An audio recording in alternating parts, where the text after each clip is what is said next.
if you were watching the Buckeyes game on Monday night, got a little nerve-wracking there at the end.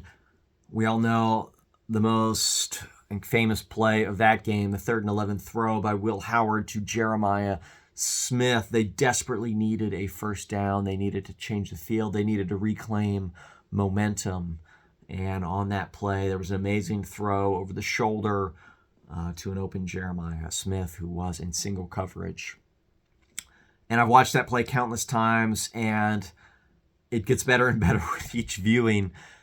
And you notice that, so Notre Dame was blitzing, and TreVeyon Henderson slides over and picks up a linebacker coming right up the middle and gives Will Howard the time to make that throw. That throw depends on Henderson making that block. Doesn't happen without it.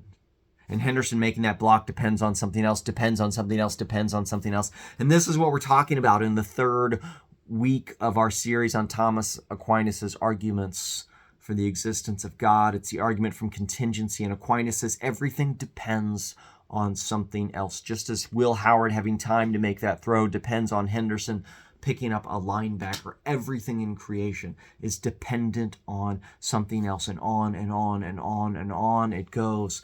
And Aquinas says if we trace it back far enough, eventually there must be at some point what he calls a necessary being, one upon whom things depend that is not dependent on anything else, and that's God.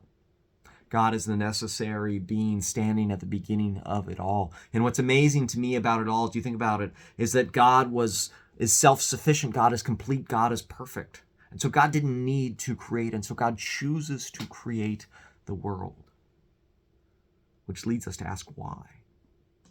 And it shows us the character of God, that out of love, God chooses to create the world. Out of love, God chooses to redeem the world. Out of love, God calls us, claims us in the waters of baptism, marks us as God's own forever.